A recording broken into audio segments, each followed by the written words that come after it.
United States of America and to the republic for which it stands, one nation, under God, indivisible, with liberty and justice for all.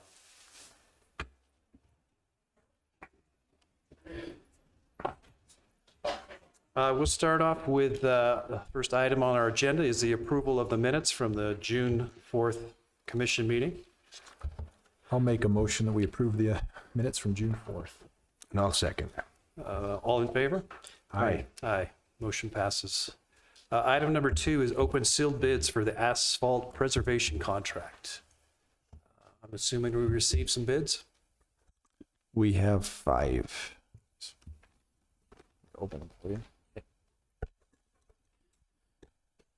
In each of these bid packages, there should be a price per ton for the application of 3 different types of crack seal material. The first bid is from Bonneville Asphalt and Repair.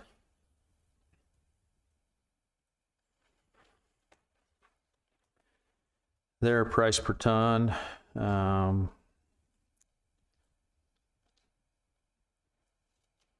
for crack seal product, Nuvo CSB is $1,600 per ton. And then the other mastic products are each at $1,900 per ton. They have a mobilization cost listed here and a traffic control cost listed here that were supposed to be distributed through those price per ton. So we'll need to dig deeper into their packet to understand that.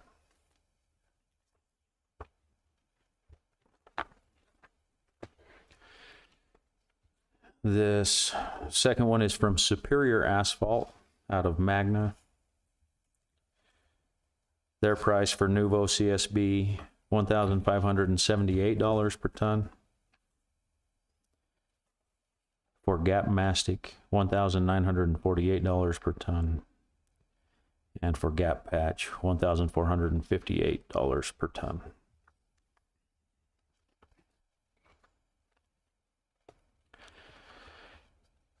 This one is from Asphalt Preservation out of West Haven.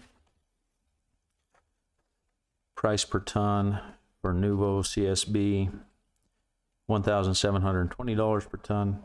Gap Mastic B, $1,025 per ton. And for Gap Patch 550, it is $695 per ton.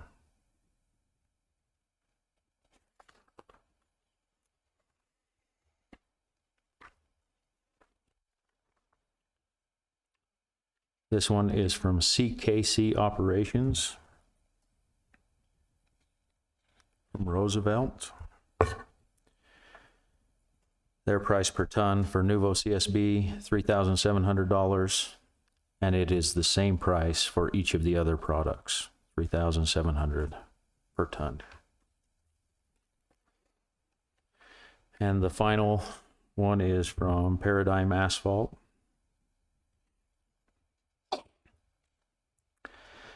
Their price per ton for crack seal, $3,256 per ton. For Gap Mastic, $3,335 per ton, and for Gap Patch, $2,823 per ton. And those are all the quotes you have? Those are all of the bids, yes. Okay. Just really quick, Daniel, too, if you could kind of explain what the usage will be on this. You bet. So the county has their own crack seal machines, and with all of the other road repair work that we do, we're not able to cover the amount of miles that we need to cover each year sealing cracks. And so this is an effort to supplement our efforts and bring in some additional help to stop some of the deterioration of our roadways or prolong the life of them as best we can. The Gap Mastic and the Gap Patch are a much heavier product. They've got some aggregate in them. They serve well to fill rutting and potholes, but the crews that we don't have kettles to apply those. We've rented those in the past. but the crews that we've reached out to and those that have seen our advertisement and provided bids can all provide that effort for us. So we're excited for this. This is a much needed repair. If, with our budget being what it is, if there's only one road repair effort that we can do, we should seal the cracks in the roadway. So this is the best bang for our buck in reaching out for additional help. So Okay, thank you for that explanation. Appreciate it. Commissioners, we have received 5 bids. Entertain any discussion or further comments? I have no comments. If there's none, I'll make the motion that we acknowledge the bids from all 5 of these companies and allow for Daniel and John to review those and make a recommendation back and award it. Okay, we have a motion I'll second that. and a second. All in favor? Aye. Motion passes. Thank you, Daniel. Item number 3 is open sealed bids for search and rescue snowmobiles. I believe we received 2 bids for this.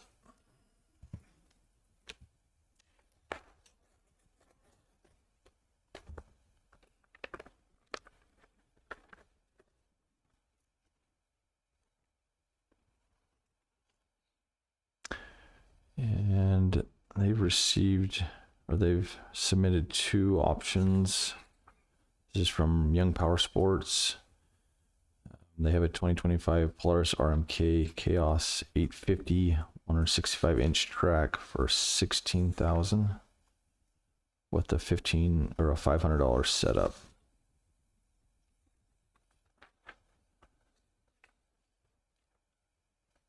The other option is for a 2025 Ski-Doo Summit Adrenaline Edge 850 154-inch track for $15,500 with a $500 setup.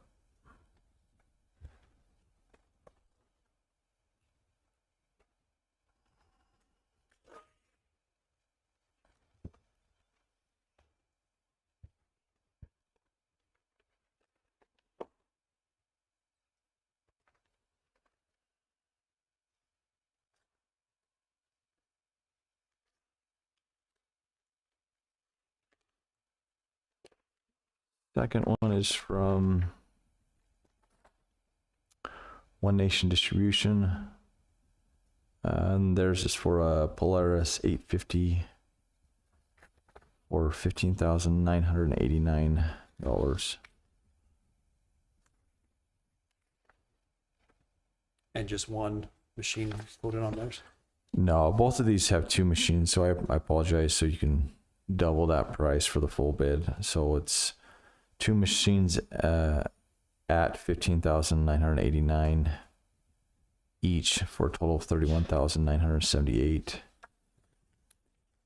On this, Does that include the setup?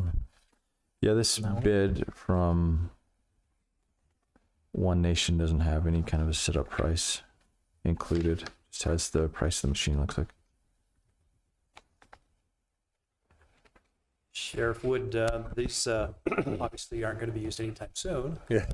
Give an explanation of. So this was part of that OHV grant that we applied for, that we were granted. So we wanted to, we anticipated that we would have kind of an approximate amount that our snowmobiles would be. So we now sent it out. We got awarded the grant.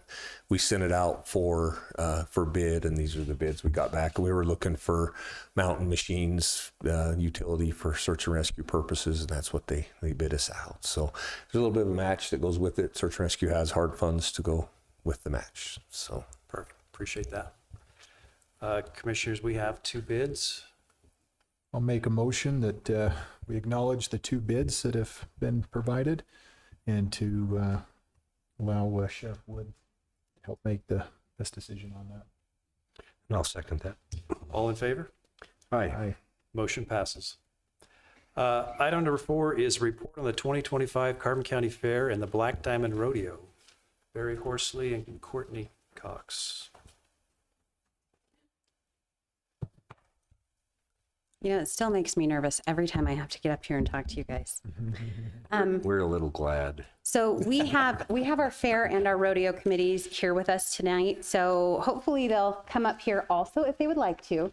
so that they can be recognized. For the Carbon County Fair, we have Aubrey Kirkwood, Izzy Cisneros, Alyssa Roulette, Christy Wilson, Autumn Blackner, Joe Varner, Christine Johnson, Kirk MacArthur, and Steve Price. And our Black Diamond Rodeo crew includes TJ Robertson, Jen Robertson, Dan Hamilton, and Diane Randall. We do have more people that always help us with these events, but this is kind of your core crew that made this last weekend, 2 weekends ago, what it was, which was a really incredible event. Yeah, as you can see, there's quite a large group behind us. And like Kourtney said, it took many more beyond that to do this, but this core group was really the heart of what made things happen. So we really want to make a big thank you to these guys and all their support. So Absolutely. So I want to begin by thanking you guys. I want to thank county staff, our volunteers, and the community for the support. We owe our success this year to our community pride, to our teamwork, especially with the crew that you see here. We could not have pulled off these events without these people that you see standing here.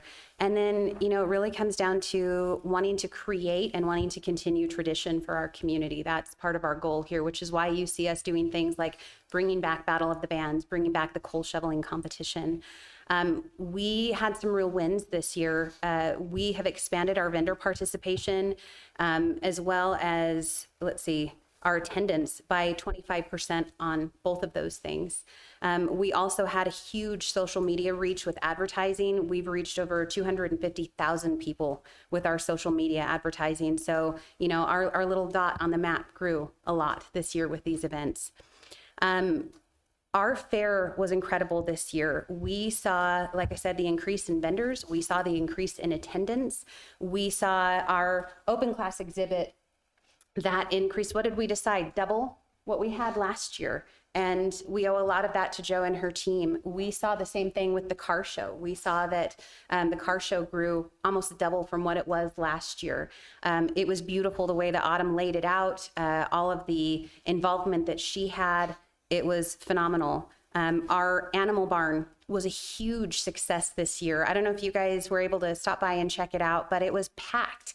We owe that to Kirk MacArthur and his team, and also Christine Johnson and her work that she did with Kids Corner and our First Responder Friday. Our Kids Corner activities and games on Saturday was also great, but First Responder Friday was just out of this world. It really was. It was incredible. So thank you guys for everything that you did. Our Black Diamond Rodeo came back this year, and it was a huge success. We packed those stands. I mean, Friday night, we would have liked a little bit bigger turnout, but considering we had some events that were taking some of our crowd, it was still a wonderful turnout. And Saturday night, we had so many people in those stands, and we've had nothing but positive feedback, really, about both events this year. We had our Tough Enough to Wear Pink night, our Salute to Service night. Both of those had emotional responses. They were well received. And we had really strong feedback from PRCA personnel and contestants about our facility and our event. yeah, and really want to reach out to the public. They were in great support of this. We had awesome sponsors. The businesses really reached out to help us and put forth those hard funds to make this thing happen, along with the funding from the county as well.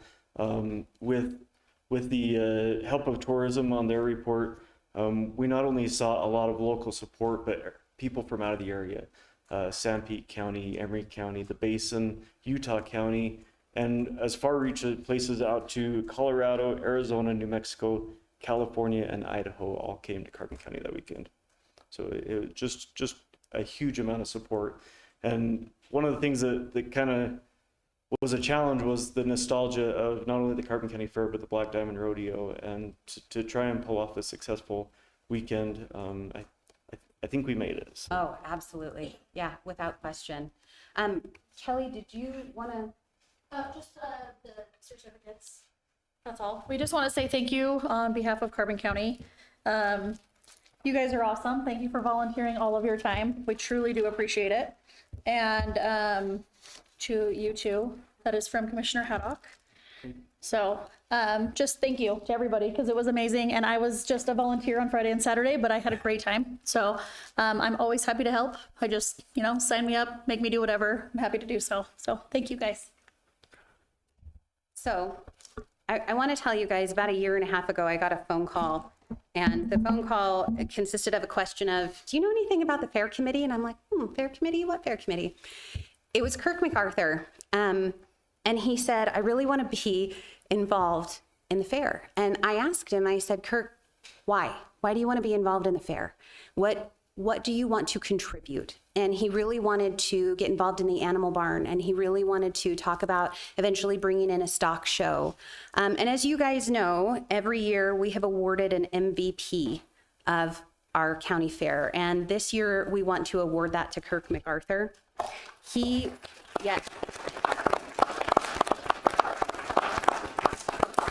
So Kirk helped coordinate even bigger and better in the animal barn this year. He enhanced the experience for the exhibitors and the visitors alike. But beyond that, he helped in so many other areas. He stepped in to assist with the rodeo setups and operations, making himself available wherever he was needed. Mutton busting wouldn't have happened without Kirk coordinating getting us some sheep because we couldn't find them. On many of his Fridays off, he was coming in and he was volunteering to help prep the facility, including running heavy equipment to make sure the arenas were ready to go.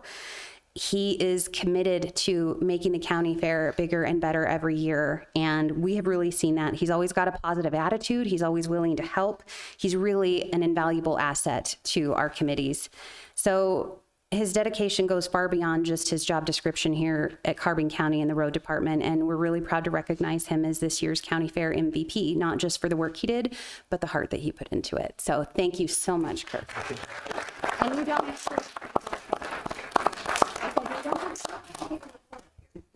Speech.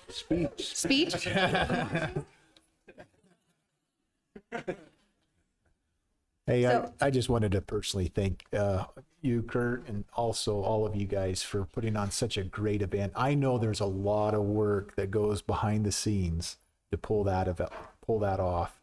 And it was so nice. We had a lot of outside visitors that were here for the college, and were here to invest in our area here. And to be able to have that full stands and the rodeo was so wonderful. Really just set it over the top. So thank you for all that hard work. Before I close, does anybody else want to come up and say anything? No? Nobody's chomping at the bit to get up to the microphone. Okay. So we are already underway with planning year 2. Both committees have already met. We're already talking about what tweaks we can make, what we can do better, how we can make it bigger. I mean, honestly, though, this year was really incredible. So we're very proud of what we were able to produce for the community. We would like to invite community members to engage with the fair and rodeo committees. If you guys have any ideas or there's things that you want to see, if you have any constructive feedback that you can give us, we're always open to that. And then, we're just very committed to making sure that every year we're bringing it bigger and better. So thank you guys for your support and letting us do this.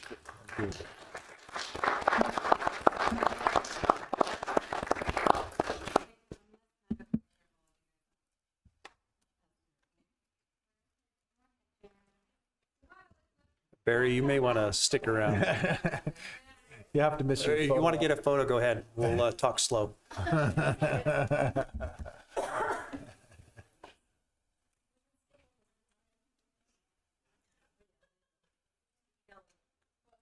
Yeah, you can skip all his and do mine. Jump on it. We could do that, huh? The fourth commissioner has made a motion that we jump to item number 9. So we will jump to item number 9, consideration possible approval of changes to vacation accruals, payout, and Carbon County policies and procedures. I love that. Thank you very much for making that change. Okay, so we are making a change to our vacation accruals. Prior to this change, if you were within your start date to your 5th year, you were accruing a 6.66 vacation time. We're increasing that to 8 hours per month. And then we kind of bumped everybody down the scale. So what you have in your book is what will be in our policy now. Before, it wasn't labeled this way. It only said, if you're a 40-hour employee, this is what you'll have accrued. Now it will show for 30, 32, 35, and 40. We don't have any 30-hour employees that are benefited. We only have 32, 35, and 40. So, but this will at least give them a guide to look and see what they're going to be accruing through their years of service. And then another change that we made is upon termination, your years of service will be paid out differently. So depending on how many years of service you've had within the county, you will be paid out that. So for example, the 0 to 5 years of service will be 25% of your accrued time. But it is also based off of the annual accrual max, which for a 40-hour employee is 192 hours. So we're not going to pay out anything additional over 192 for anybody that has that accrued. So now I'm just looking for you guys to say, yes, it's a good thing, and we will have this effective for July 1. Any, thank you for that. You're welcome. Any questions or? I don't have any questions. I'm here. I'll make a motion that we approve the changes to vacation accruals, payouts per Carbon County policies and procedures. I'll second it. All in favor? Aye. Motion passes. Thank you. Thank you, Kelly. Now we'll have Mr. Barry Horsley come up. Item number 5, consideration and possible approval of IntelliChoice DBA E4 software category B license and service agreement.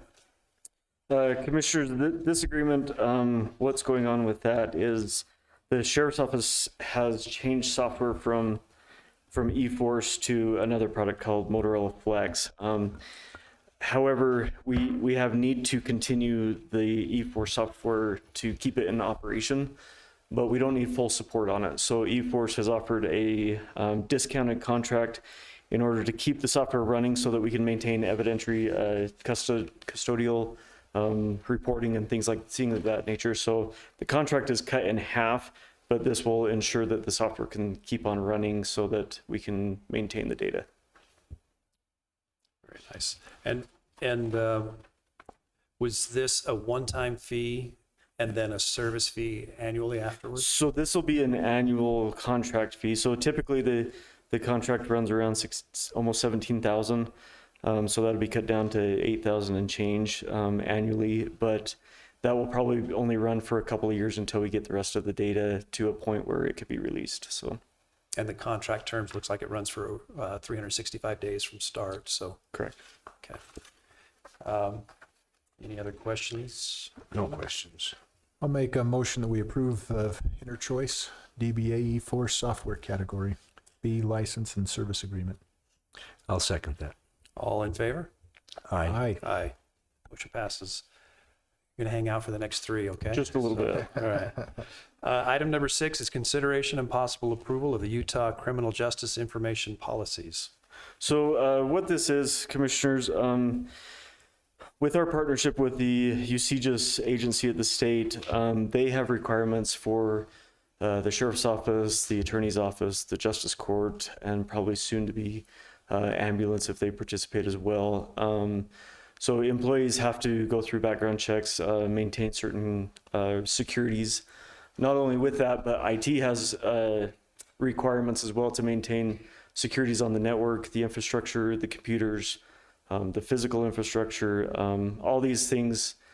And by doing so, they have, over the last couple of years, they've laid requirements for us to have policies in place to ensure that we're doing what we're supposed to be doing. So with that, we have a list of policies that will become Carbon County IT policies to meet the UCGIS requirements. I don't know if do you want me to list off those, a brief summary of each? I think if you just list what they are, Okay. Unless commissioners have questions on any of those. Was there 9 of them, I believe?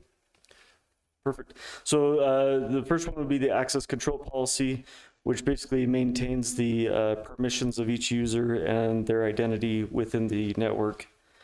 The next one is the incident response policy. If there were to be a data breach within Carbon County, this designates what we do, what actions we take, who we notify, and who are the stakeholders in that plan. The mobile device management policy would require any portable device, such as tablets, phones, things of that nature. They would fall under the administrative control of the IT department to maintain those securities.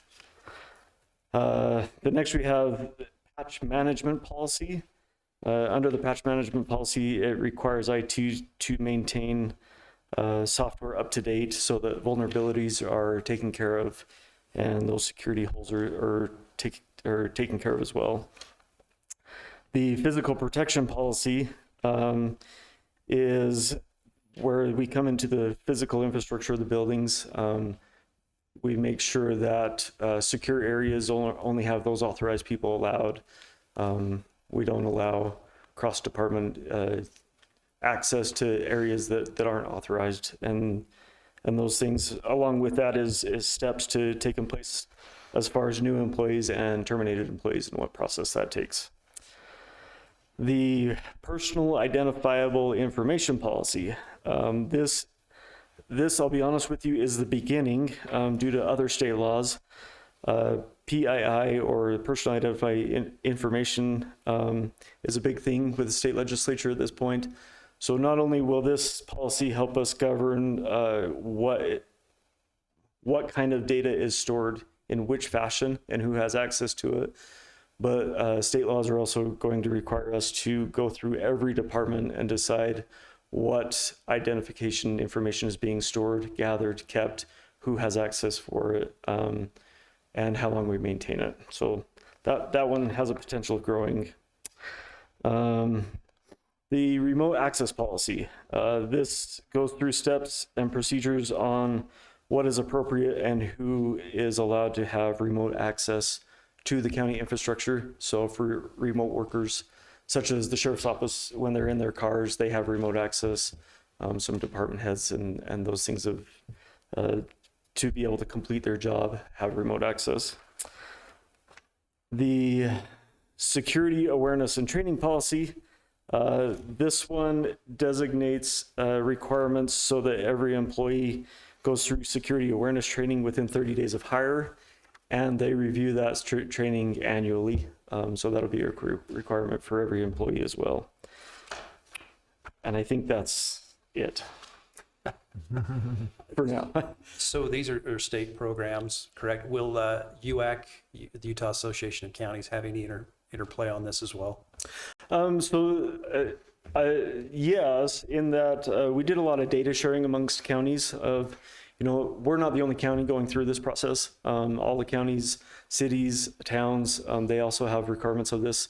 And so with UAC, there was some information sharing on policies and how are you guys going to handle this, and kind of make sure we're not only on the same page, but everybody's covered as well. Perfect. Thank you. Any other? I don't have any questions, Barry. I don't either. These are just, as a statement, these are required by state. And so it's not like we have too much of a choice if we want to stay in compliance, though. Yeah, if the sheriff's office and attorneys in court want to continue Yeah, functioning, right. then we kind of have to. So I'd like to make a motion that we approve of the Utah Criminal Justice Information Policies as outlined. And I'll second. All in favor? Aye. Motion passes. Item number 7 is consideration and possible approval to renew the Prickly Pear application for the Bureau of Land Management. Commissioners, the application you see before you is a renewal application. We currently have a site on top of Prickly Pear Ridge for a communication site. That lease has expired with the BLM, and we have chosen to renew that lease. So this is just, quite frankly, a renewal of the current lease. So no new construction, no changes to the site, just a renewal. Okay, pretty straightforward. I don't have any questions. You don't, I'll make a motion that we approve to renew the Prickly Pear application for the Bureau of Land Management. I'll second it. All in favor? Aye. Aye. Motion passes. And if you're not getting bored, Barry, we'll have you for one more. One more. Okay. Review and possible approval of an agreement with the Utah Communications Authority, the UCA, for BeOn Radio Application Usage. So this is an agreement with UCA, who is the quasi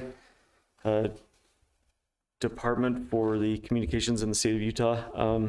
What this is going to allow us to do, so the radios that we have purchased in conjunction with UCA have the ability to use Wi-Fi communications as their tower. So as officers go into buildings that don't have quite good communication from the radio tower, they have the ability to connect to the Wi-Fi signal to be able to transmit that voice to dispatch and still be able to continue that communication.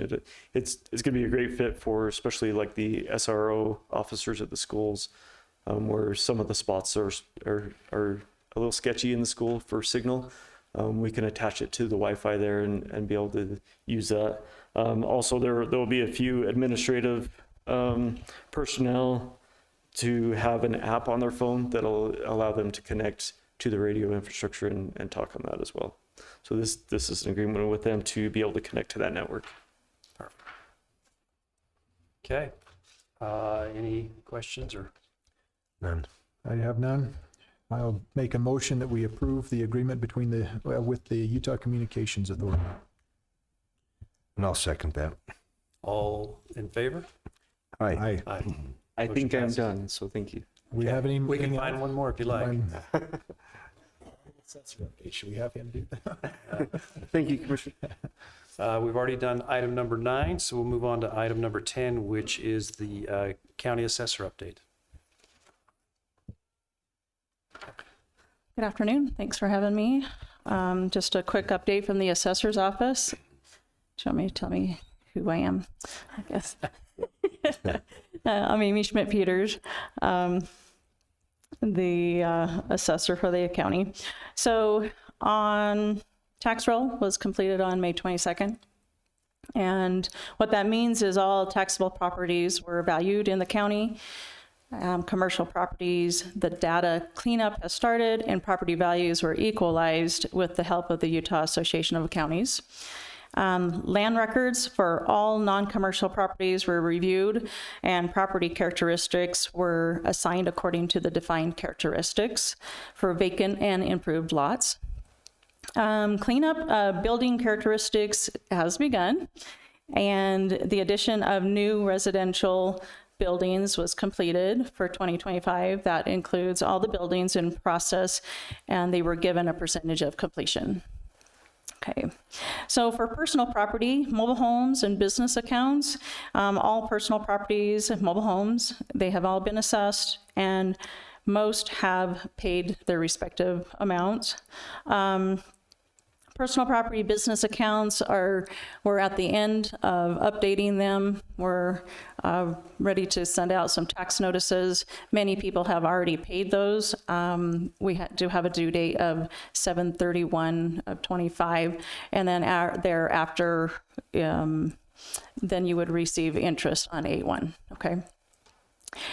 Training, basically, the appraisal classes have all been completed for 3 of the 4 staff members. The additional staff member will start his shortly. Instruction on valuing property and the aspects of data collection, they have all begun. They are needed for our up-and-coming Board of Equalization, so we can help with that. Remember, for the public, any appeals that after the tax notices go out are this July, that you'll want to have any appeal notices due by September 15th. That is by state code and a hard deadline. Plans for this year, we will focus on property characteristics. This is a review of properties in and around Price City. For this year, we are hoping and we are ambitious to have the whole county reviewed within 3 years. Do you have any questions? Great. I do appreciate the update. I would like to hit on that flyer that'll be coming out in July. Just the people watch for that in the mail.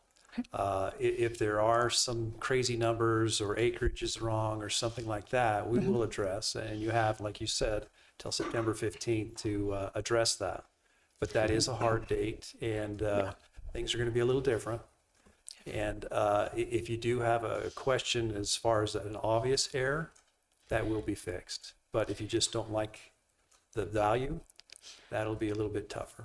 So I appreciate the stance that your office is taking, the training, yourself getting deeper involved in all of this as well, and Kevin, your help with this as well. Absolutely. Really glad to see this department turning around. Thank you very much. Thanks for the time. For the public, let them know you're listening today, and know that we're working hard in that office. Please come if you see something in error on your tax notice that you're getting. Come and talk to us so we can straighten it out the best that we can. Okay? Thank you. Thank you. Thank you. Item number 11 is consideration and possible approval of appointing Kevin Ewell to sit on the Multi County Appraisal Trust MCAT board. Do you want to come up and plead your case, or do you want us just to decide? No, I'm just putting you on the spot. Kevin. He didn't volunteer. I'll throw my mercy on the commissioners. How's that? Motion denied. I've sat on the Appraisal Licensing and Certification Board for the last 8 years. My term is coming up in July, so I will have some spare time that I don't have to do that. So I'd be happy to do this if you so choose. Thank you. This, Commissioners? this board is a board of representatives from each of the counties who use the PUMA program that you use in your assessing effort. And so it's important that we have representation on that board. Barry Horsley was doing it, but you will fit much better. This is where we get the opportunity to be able to improve the program that we use on a daily basis. So anytime you have somebody on the board that knows anything about the program, you can push it. We attend conferences a few times a year where all the members, all the assessors meet. We had one last week, which we did not attend just because of all the training and other things that we've got going on. But we attended one on the 1st of May that was very beneficial.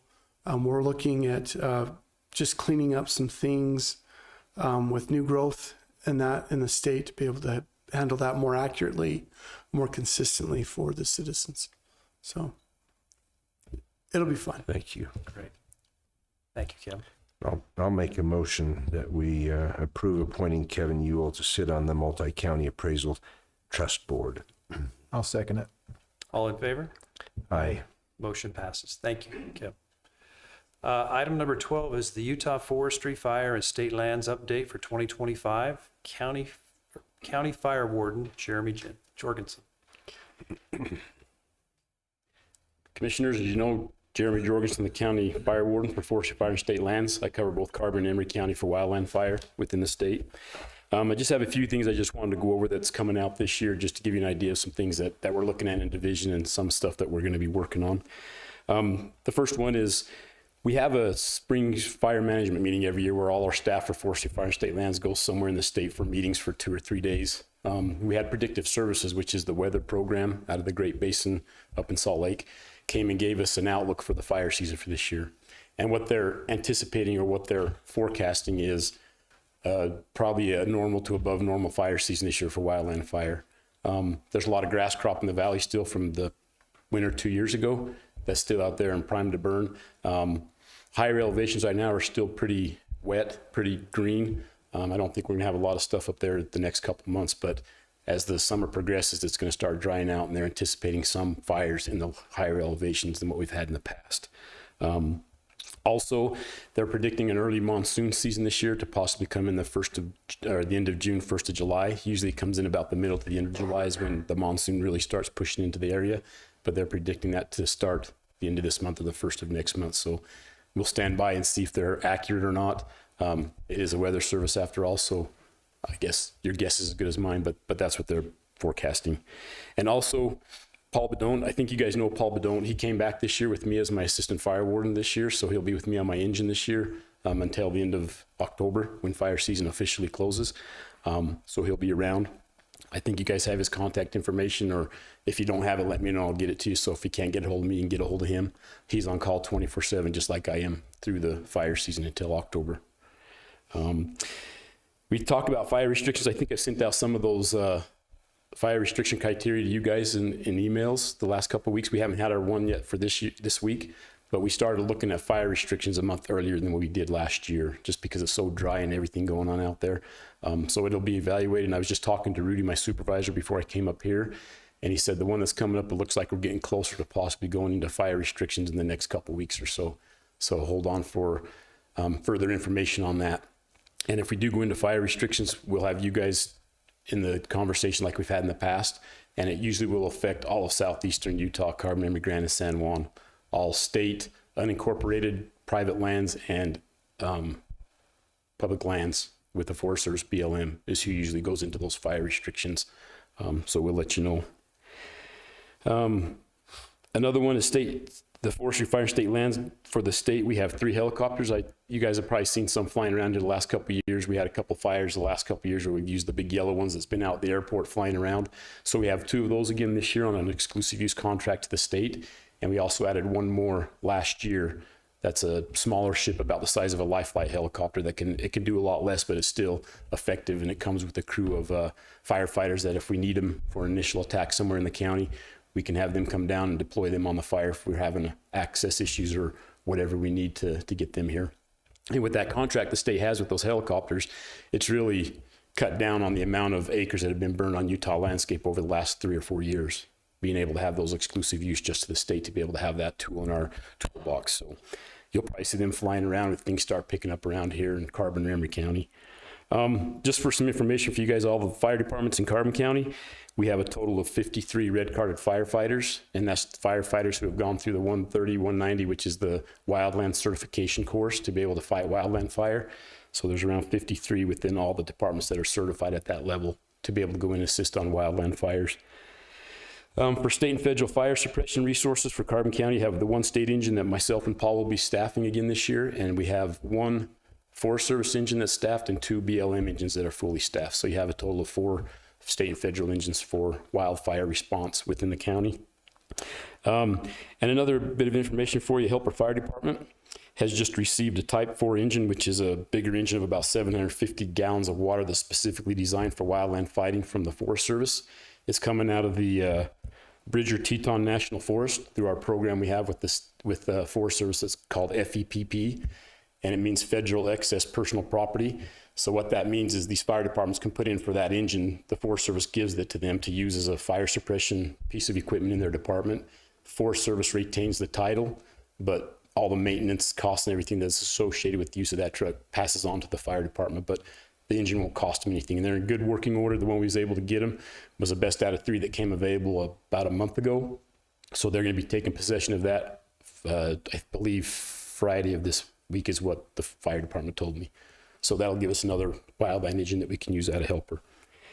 And then burn permits again during close fire season that issue every year between June 1st and October 31st. Last year I did a beta test online where people could put in an application online and I could look at it online, pictures they send in.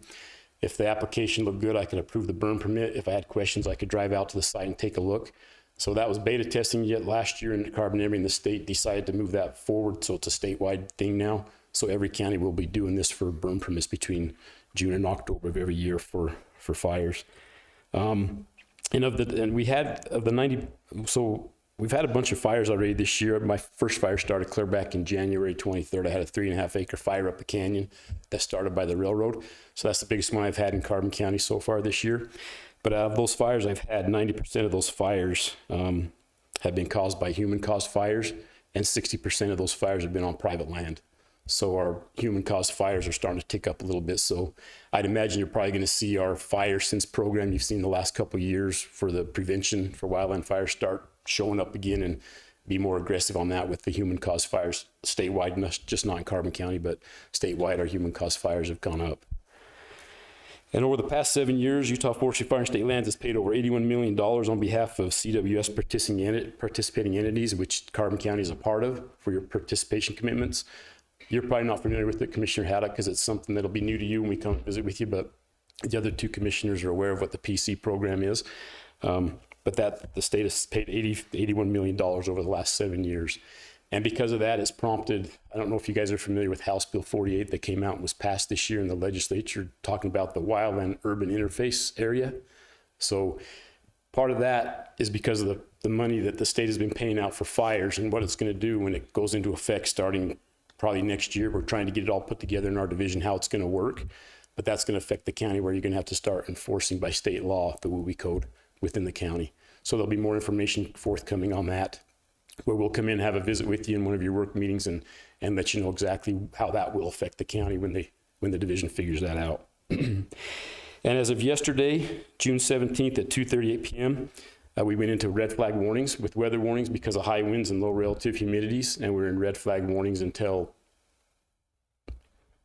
Saturday at midnight. So I won't be issuing any burn permits between now and Saturday, and we just got to keep our eyes out and hope that we don't have any fires that start in the next few days because of the red flag warnings. They're predicting RH's relative humidity be in the 6 to 9% range starting coming into Saturday. We've already had 2 larger fires down in San Juan County through the weekend. One was 6 acres, the other one was about 20 acres. They were both human-caused fires, and it took off on them in the PJ lower valley fuel component that we have around here. So we'll be looking out for that, and hopefully nothing happens this weekend. If something does, it's going to be a human-caused fire because we're not predicted to have any lightning until 10 or so days from now when the weather starts moving in. So we'll keep you informed if something happens, give you a call and let you know. And one other thing to go on is the CWS program. So Paul, one of the biggest things that we've given Paul for a project this year is to get involved with Justin on the CWS stuff to get projects going and get that PC commitment going for this year. So Paul and I have been out the last few days driving around the county looking for places where we can possibly do some field work. So our next step is going to be to get a hold of Justin, see what he wants to do since he's the one that does that for the county. And then eventually we'll come to you as the commissioners, because whoever the commissioner now is over fire, I'm not sure which one of the 3 is now since Commissioner Hopes is no longer commissioner, but whoever that is, we'll be coming to visit with you because you'll have to sign that PC commitment when we get it figured out and taken care of on the projects that Justin approves and is looking good at doing. So just some updates for you. Do you have any questions for me in the Forestry, Fire, and State Lands program? No, thanks for helping us. Yep, it's my job. You guys pay part of my wage, so. But all I can say is hold on. We'll see what happens for this year for fire. We didn't have much of a fire season last year, so I'm kind of hoping it's going to be a little more this year. Not to ruin anything that anybody owns, but it was kind of boring last year. There wasn't much that went on in Carbon Emery County, so I'm hoping for a little bit more active season, but not to damage stuff. So we'll see. Well, we're kind of lucky. A lot of it's already burned. A lot of it has, but there's a lot out there that can still burn. And some of the stuff that's burned 5 or 6 years ago is ready to burn again. So we'll keep our fingers crossed and see what happens. Okay. Anything else? No. No, Okay. thank you. Thanks, Appreciate your Jeremy. presentation. Item number 13 is consideration and possible approval of the Victims of Crime Act, the VOCA grant. Shelley Wright. Good afternoon, Commissioners. Once again, I wrote and applied for the VOCA grant. It's a 2-year cycle. I was awarded the grant, and I have some revisions to do on the grant. I was cut approximately $13,000 from what I received last year to help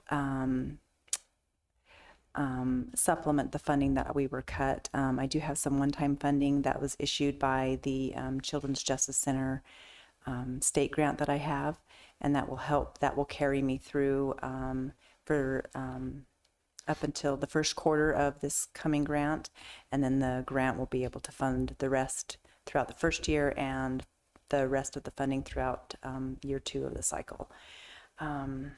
So what I will do is resubmit the revisions. They will finalize the approval, and then I'll be back to have you guys, if approved, have you guys sign the quality assurances that we have you sign every single year. So, and this funding, it supports our VOCA, our trauma therapist, allows her to see up to 25 children, individual children, new children every quarter. So about 100 children a year. That's what we can serve. It's when you say the word grant, I think that is not on firm footing right now. Hopefully you get what you request on this, but as this other grant, I know you have a meeting on that on the 23rd, Yes. but I appreciate your efforts in trying to keep money flowing through that facility and keeping it occupied and operating as it should. So Thank you. Thank you for your support. Thank you. I'll make a motion that we approve the Victim of Crime Act grant. I'll second that. motion is second. All in favor? Aye. Aye.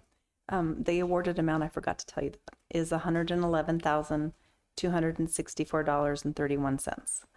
My current funding is like about 124,000. Perfect. Thank you, Commissioners. All right. Thank you. Thank you. Next one on the agenda, item 14, is consideration and possible approval of state grant. Dina Fawcett. Good afternoon, Commissioners. I applied and wrote the grant for the state funding this year, and I was approved. They approved it for $43,822.20. That was the amount that I requested last year. There wasn't any increases that they would allow me to do. So so I wrote it exactly for what I did last year, but I moved some of my money from different fundings.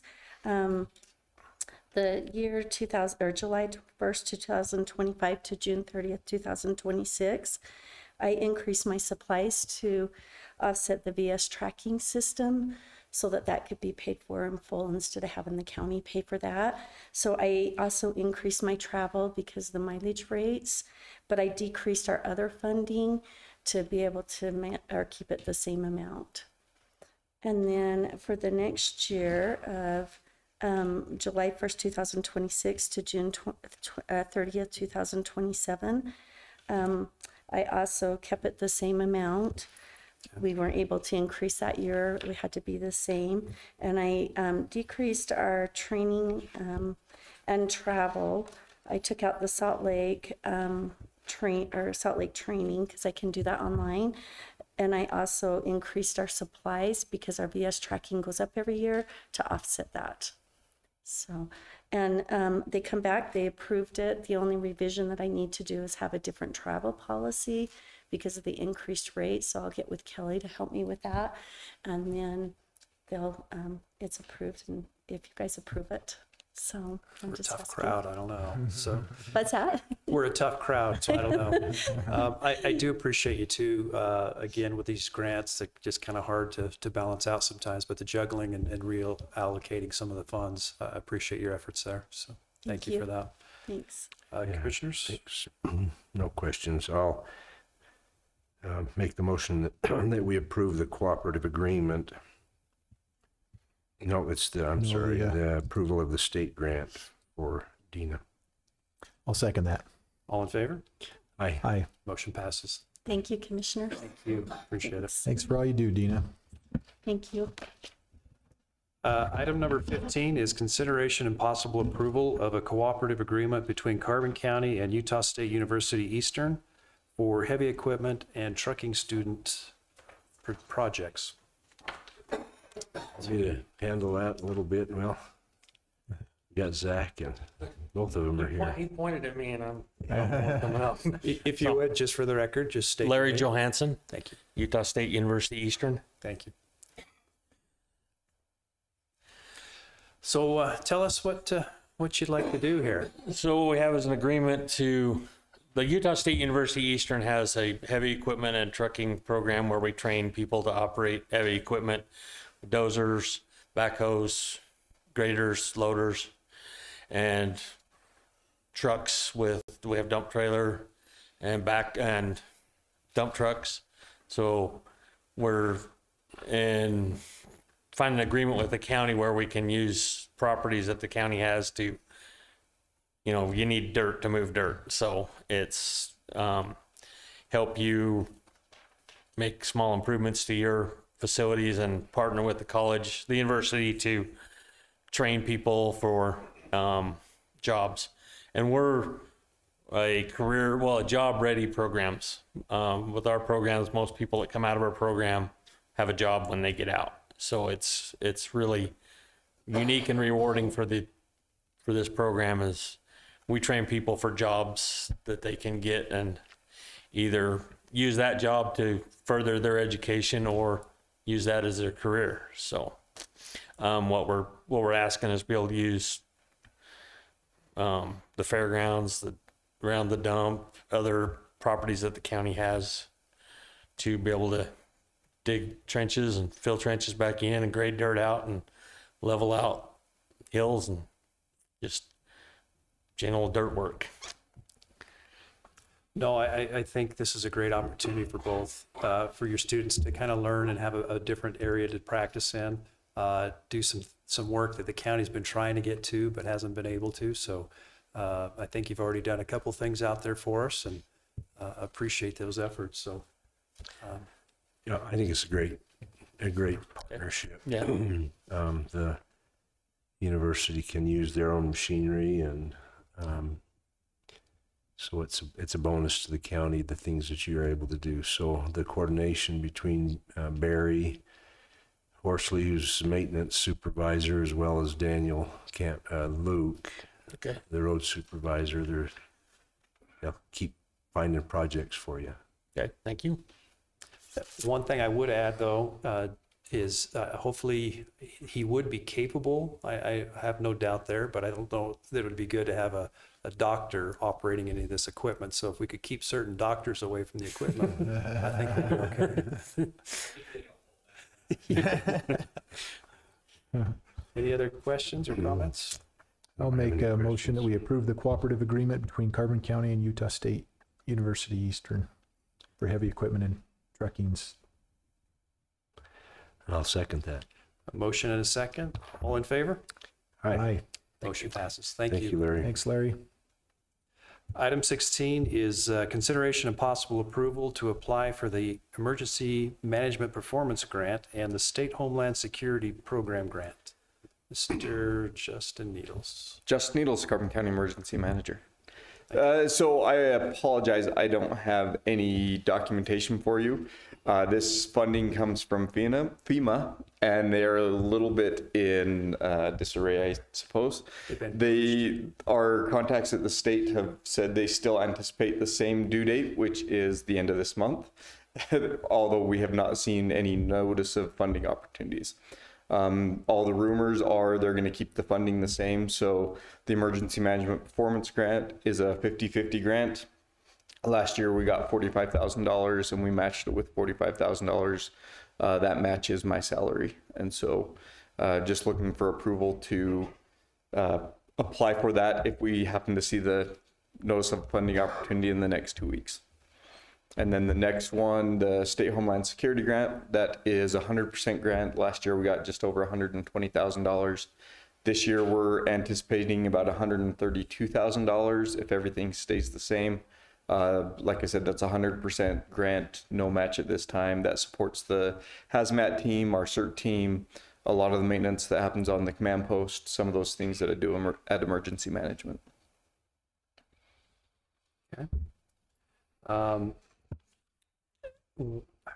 If you don't get the paperwork, so if they would extend it out, I would hope. That's kind of what they're saying. Everything that they've heard from FEMA is they're still going to have the same due dates because that's in the law, but it's making a super short turnaround. We're just trying to have our ducks in a row. So if we get that in the next 2 weeks, if we get it later, I'll come back, but that's what we're anticipating, is still seeing that within the next 2 weeks from what the Division of Emergency Management at the state of Utah has told us.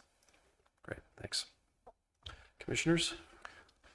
I would be happy to make the motion that we approve Justin to apply for the Emergency Management Performance Grant and the Homeland Security Program Grant. And I'll second it. All in favor? Aye. Aye. Motion passes. And if and when I see the paperwork, I'll bring it in for someone to sign. So thank you. Okay. Thanks, Justin. Thank you, Justin. Item 17 is review and possible approval of the certified tax rates. Seth Marsing. Commissioners, every year we go through a process, May, June, and July, where the assessor's office gets their tax roll finalized, and then we input values into the state website for tax rates.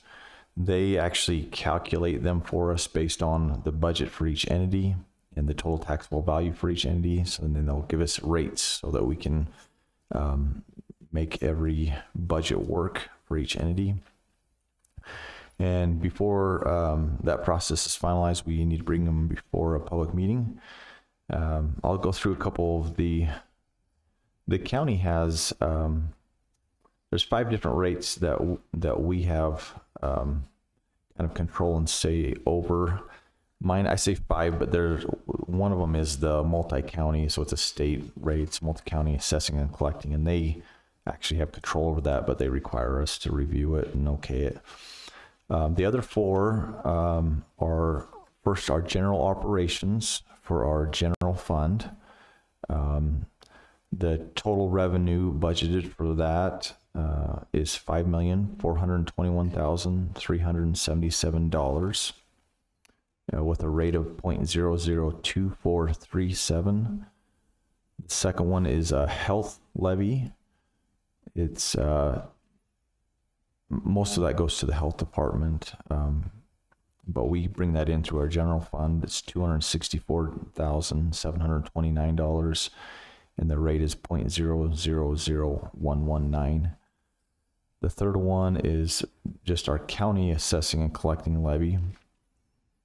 This is mainly used to fund the auditor's office, the assessor's office, the recorder's office, and the treasurer's office in our assessing and collecting requirements.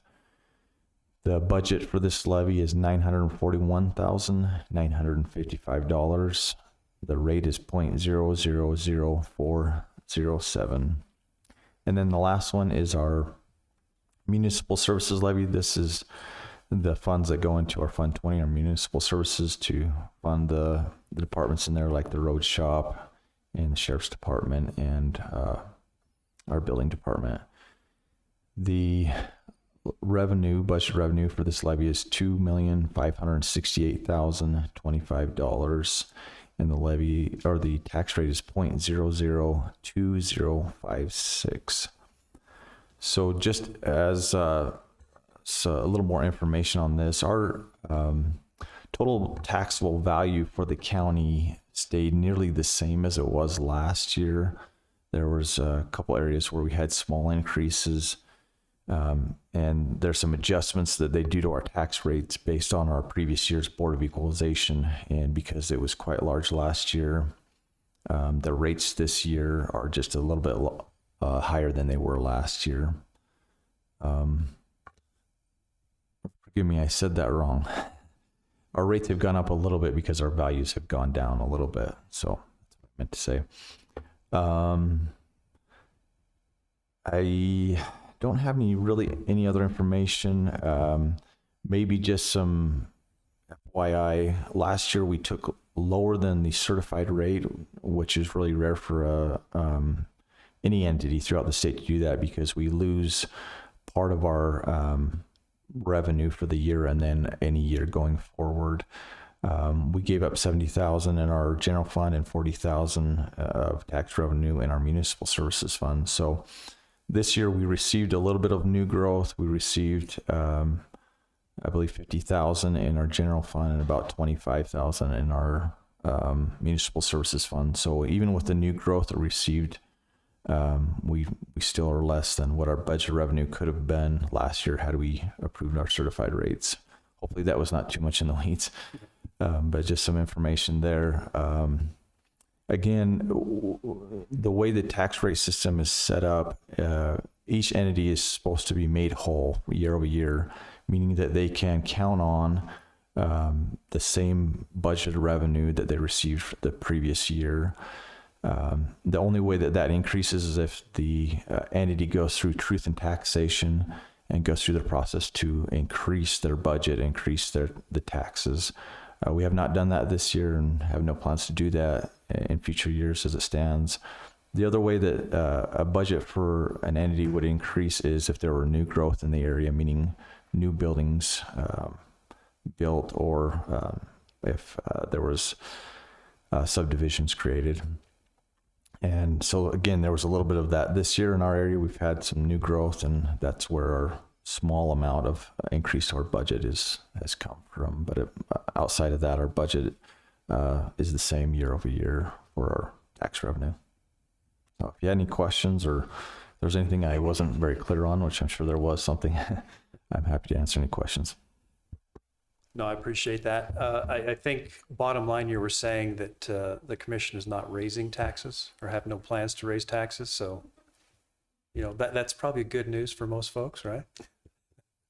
No, it does get into the weeds. There is adjustments annually, and that's done with you and the state. So I don't want people to get that confused with a tax increase. So the commission has no plans to increase taxes. I think we're okay as is, and appreciate your help and explanation. And do you two have anything you'd like to add? Nothing to add. Nothing to add. I know we've been working hard with Seth, all three of us commissioners, to try to find solutions, and the future looks good, I think, for some of the projects, which is why we're working so hard on economic development. So thank you. Okay, I'd entertain a motion. I'll make the motion that we approve the certified tax rates that have been presented. I'll second it. All in favor? Aye. Motion passes. Thanks, Seth. Item number 18 is an update on the Carbon County drone program and its impact on saving lives in Carbon County. Sheriff Wood. Commissioners, good news. I bring good news to the podium.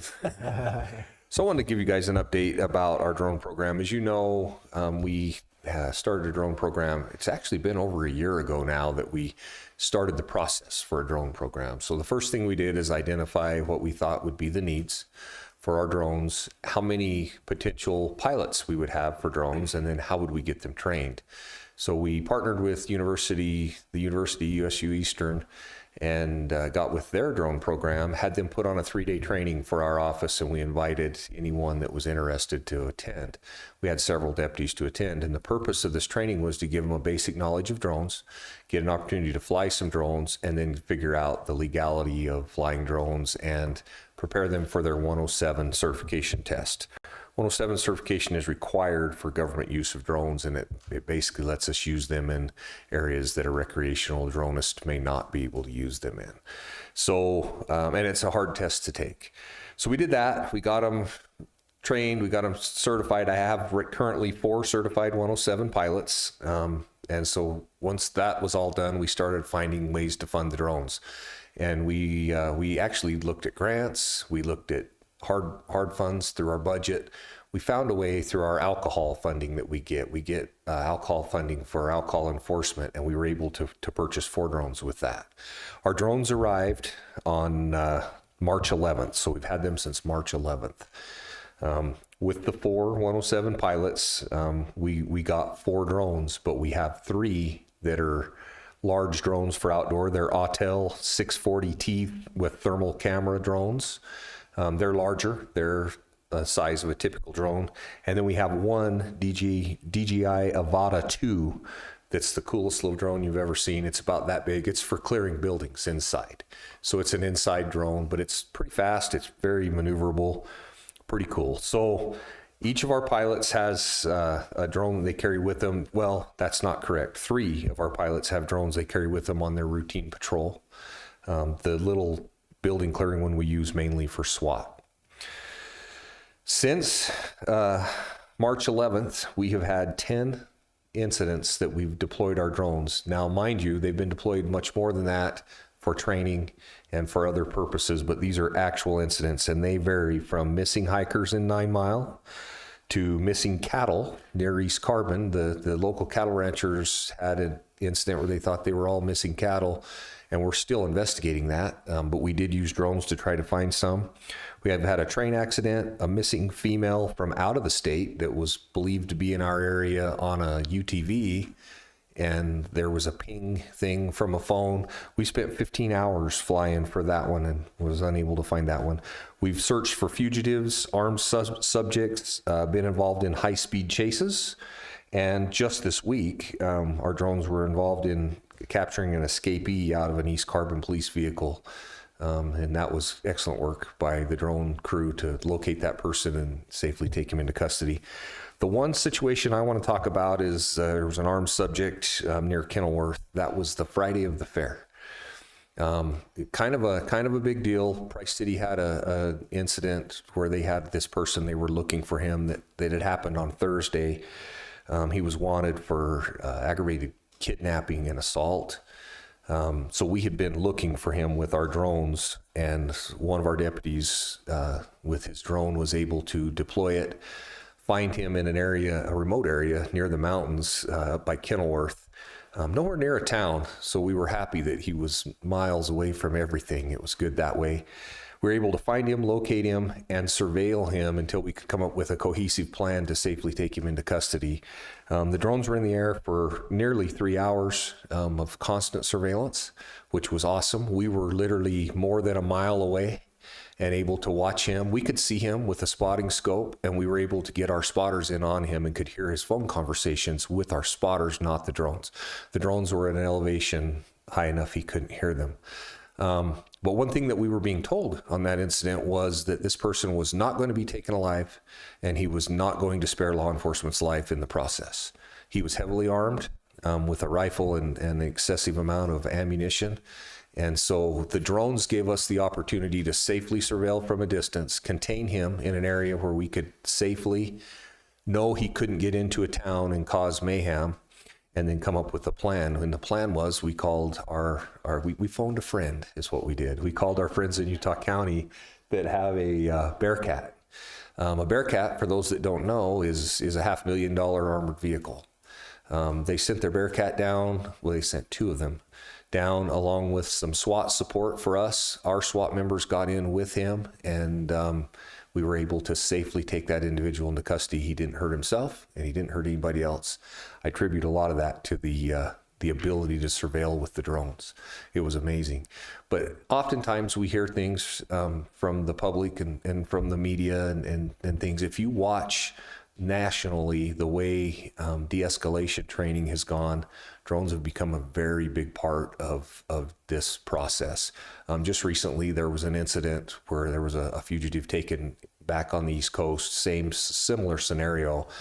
He was not going to be taken alive. They were able to catch him with drones, safely stay back and negotiate, and able to get him. So we now have that ability, and we're very proud of that.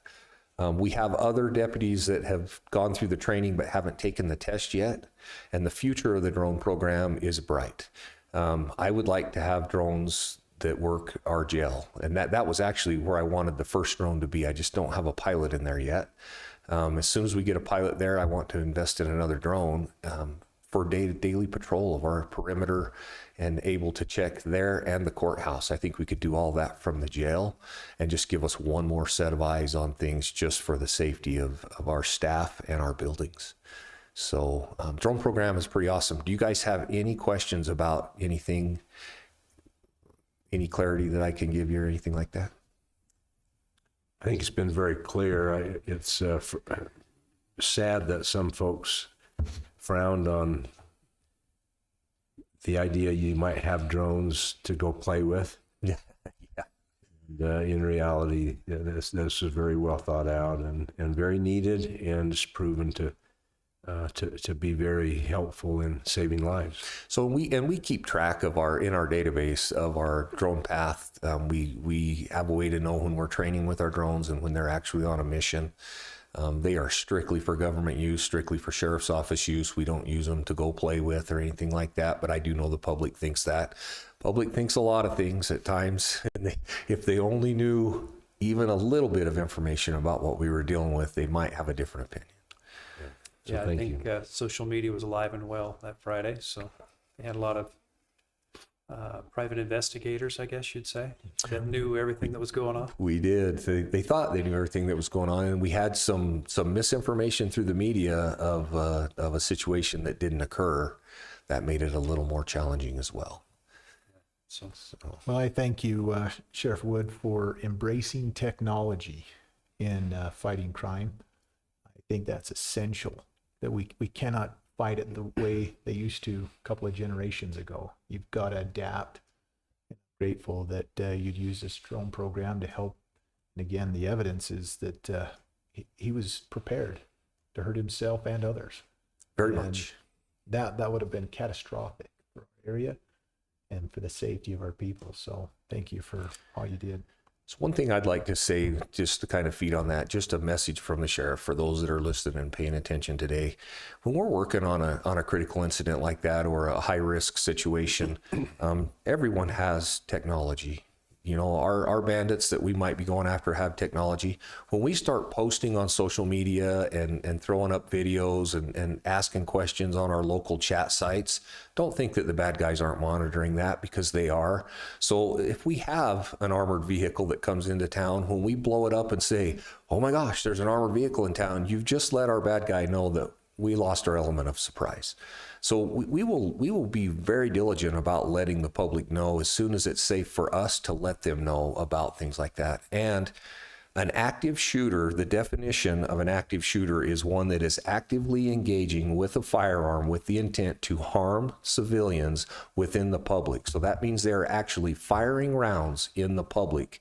That is an active shooter.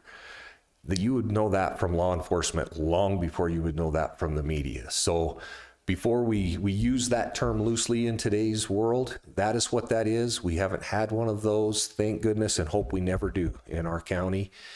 We haven't had that. And so I would rather people be a little more cautious about what they put out on social media and also the ability to see what's happening. Please don't put yourself or our deputies or local law enforcement in harm's way by coming to look at our incident while it's active. That just makes sense to me. But appreciate you guys. Without your support, we wouldn't have this technology or this advantage. So thank you. Could I add one thing? I think the results of things that happened during the fair, we need to trust law enforcement. True. And if there was an issue at the fair or anywhere in town, we would have been notified to shelter in place or something like that. You know, exactly. It caused some real problems, and people should be more willing to trust those involved heavily and know where they need to be careful, and the word would go out. Exactly. Yeah, you would know from your own technology about that. We have ways of letting you know areas. We can do that by geography and let you know, hey, there's an issue in this neighborhood. You know, where we were, there was no people around. We had roads blocked off. We had everything secure. We didn't see no need in A, panicking the public, or B, alerting them where we were so they might want to come and have a look and put themselves in harm's way. That happens more than you can imagine. And we also get a lot of good-hearted folks that want to help, but they don't realize sometimes we're okay. We don't need any help. So anyway, with all that said, I'm grateful for this program, and our deputies have one more layer of safety that they didn't have. So thank you. Thank you.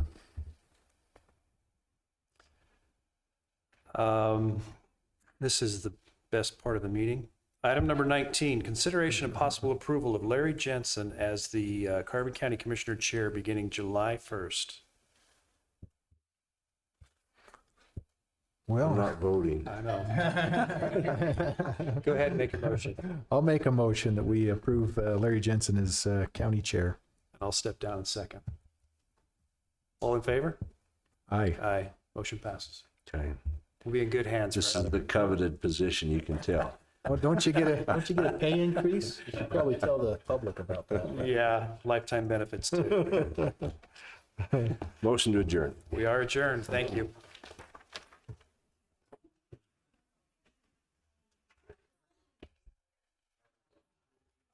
We